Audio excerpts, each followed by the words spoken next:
Angelina. Hadir. Bagus Permadi. Pelajaran hari ini kalian akan belajar mengenai yaitu menelaah struktur dan kebahasaan teks persuasi yang berupa saran, ajakan, pertimbangan tentang berbagai permasalahan aktual yang mengenai lingkungan hidup, kondisi sosial dan atau keragaman budaya dan lain-lain dari berbagai sumber yang didengar atau dibaca. Baik, sebelum kita lanjut mempelajari mengenai menelaah struktur dan kaidah kebahasaan dan persuasi, apakah kalian masih ingat mengenai pembelajaran pada materi minggu yang lalu? Saya Pak. Baik, Claudia. Tentang teks persuasi. Baik, tentang teks persuasi. Jadi, teks persuasi itu apa? Saya Pak. Ya, udah? Teks persuasi adalah teks yang isinya tentang mengajak atau mendukung. Bagus, Okta.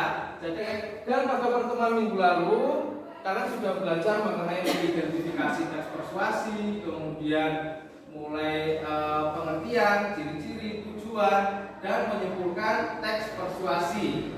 Selain itu, kalian juga mendapatkan tugas untuk belajar secara mandiri mengenai menelaah struktur dan kaidah persuasi, teks persuasi. Apakah kalian sudah membaca di rumah? Sudah.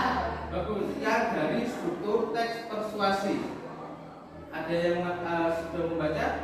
Saya Pak. Ya, silakan, Karen. Saya tahu dengan strukturnya saja. Ya, tidak apa-apa. Struktur teks persuasi adalah bagian-bagian yang membentuk sebuah teks persuasi. Bagus. Struktur teks persuasi itu merupakan bagian-bagian yang membentuk sebuah tulisan berupa teks persuasi. Kemudian untuk kaidah kebahasaannya itu merupakan ciri-ciri bahasa yang digunakan dalam sebuah teks persuasi. Baik, juga pembelajaran hari ini yaitu melalui kegiatan diskusi dan tanya jawab, siswa dapat menjelaskan struktur teks persuasi dan dia meliputi pengenalan isu, rangkaian argumen, kemudian ada ajakan, dan yang terakhir ada penegasan ulang. Tujuan yang kedua, melalui kegiatan diskusi dan tanya jawab, siswa dapat menjelaskan kaidah kebahasaan teks persuasi yang meliputi ajakan, rujukan, pendapat, pakai dengan kata rujukan dengan tepat. Dan yang terakhir, tujuannya adalah melalui kegiatan diskusi dan tanya jawab, siswa dapat menyimpulkan struktur dan kebahasaan teks persuasi dengan tepat. Jadi ini yang harus kalian capai nanti ya. Yang pertama kalian harus bisa menjelaskan strukturnya, kemudian yang kedua harus bisa menjelaskan kaidah kebahasaannya, dan yang terakhir kalian menyimpulkan, oh ini loh yang struktur yang digunakan dalam teks persuasi tersebut dan kaidah kebahasaannya. Baik anak-anak, struktur teks persuasi itu dikatakan sebagai bagian-bagian dari sebuah teks persuasi atau pembangunnya. Contohnya seperti sepeda motor kalian, kalau tidak ada rodanya kira-kira bisa jalan tidak? Tidak. Kalau tidak ada mesinnya kira-kira bisa berfungsi tidak? Tidak. Bagus. Jadi kalau struktur teks persuasi kurang lengkap maupun kaidah bahasanya kurang lengkap, mungkin fungsinya juga sudah berbeda. Baik anak-anak, silakan kalian simak tayangan video tersebut berikut. Tapi ternyata buat bisa lepas dari narkoba nggak semudah yang gue bayangin.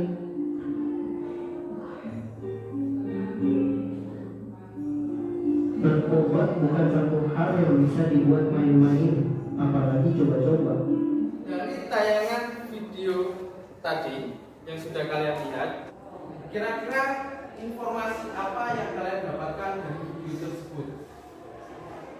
Ya, silakan. Informasi tentang bahaya narkoba.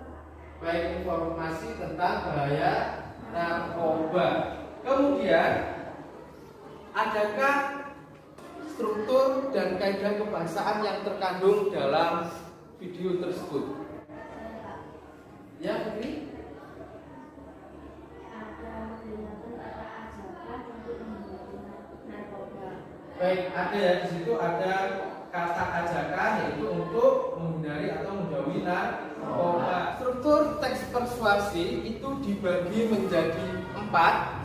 Yang pertama ada pengenalan isu, yang kedua ada rangkaian argumen, yang ketiga ada Pernyataan pendapat. yang keempat ada Penegasan kembali. penegasan kembali. Baik, kira-kira pengenalan isu itu artinya apa? Saya Pak. Silakan Dokter. Pengenalan isu.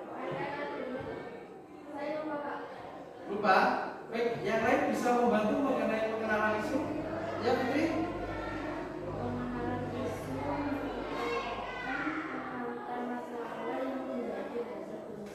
Baik, pengantar masalah yang menjadi dasar sebuah tulisan atau bisa dikatakan sebagai pengenalan isu adalah topik yang dibahas di dalam sebuah tulisan teks persuasi atau permasalahan yang dibahas di dalam teks persuasi.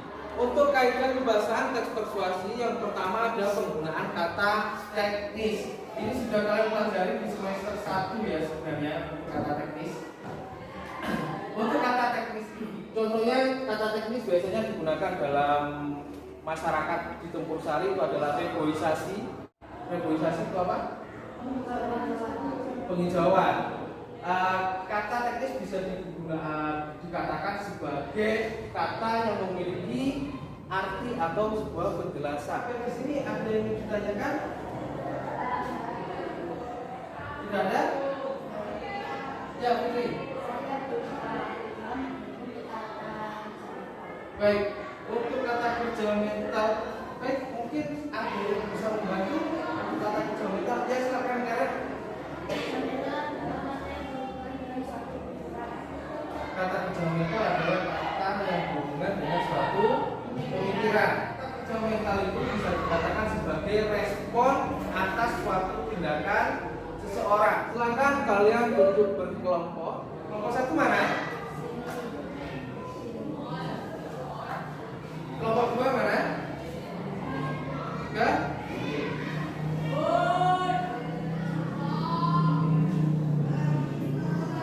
Silakan kalian cari mana yang merupakan pengenalan isu, mana yang rangkaian argumen, sampai mana yang merupakan penegasan kembali atau penegasan ulang.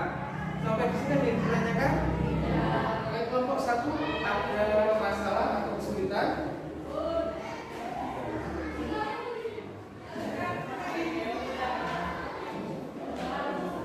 Bagus, ikut diskusi ya, ikut mengerjakan ya. Ini adalah 10 menit. Kemudian untuk kaidah pembahasan waktunya juga 10 menit. Silakan diselesaikan dan didiskusikan. Ya, lalu ya.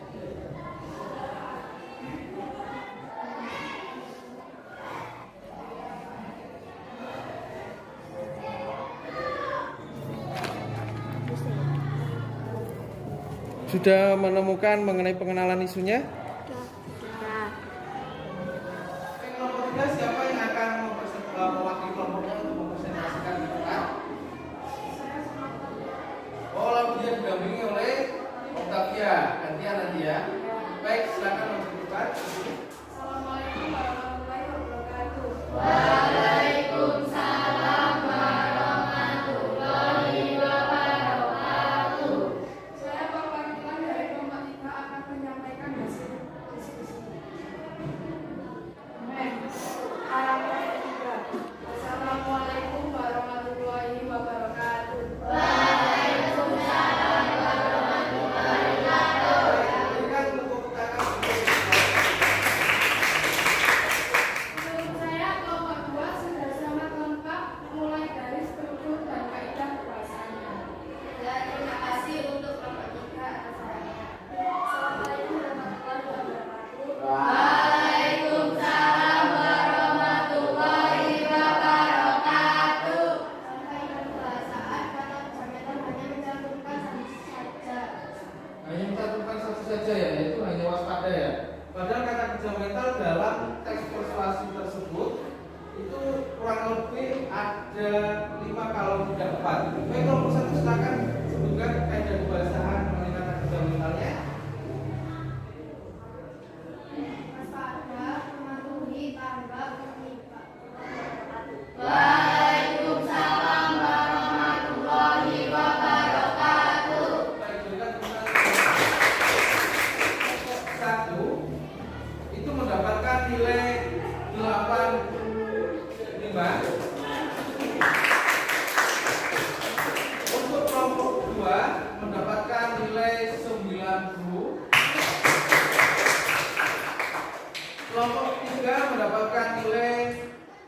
90 dan kelompok 4 mendapatkan nilai 85.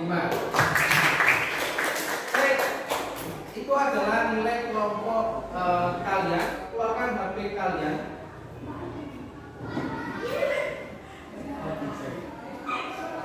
Punya pakai data internet?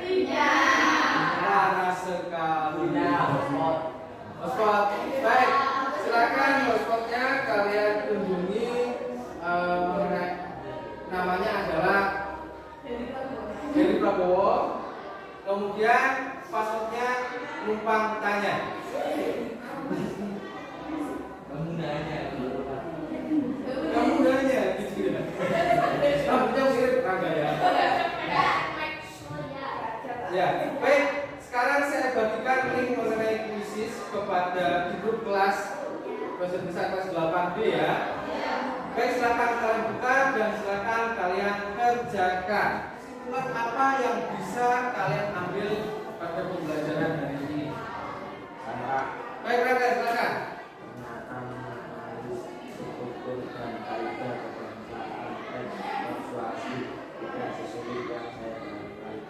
Apa yang kalian dapatkan dalam pembelajaran hari ini? Ya, silakan.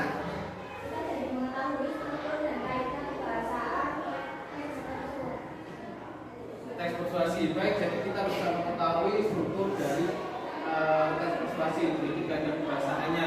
Apa saja strukturnya, kemudian apa saja kaidah kebahasaannya, positif apa yang dapat kalian ambil dari kegiatan pembelajaran hari ini? Ya, Fitri?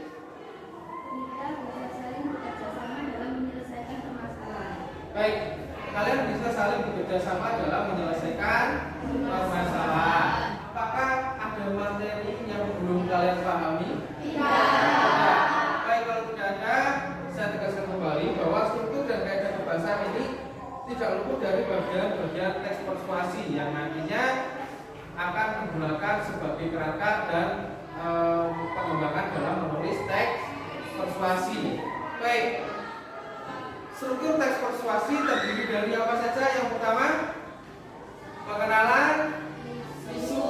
Yang kedua, rangkaian argumen. Yang ketiga, pernyataan yang terakhir adalah penegasan kembali. Baik, berikan tepuk tangan untuk kalian.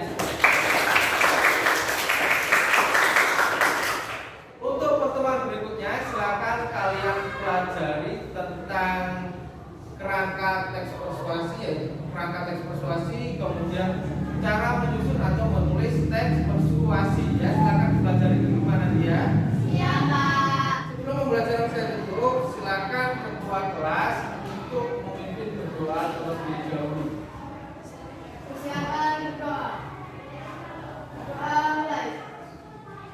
Doa selesai. Baik anak-anak, saya akhiri. Wassalamualaikum warahmatullahi wabarakatuh.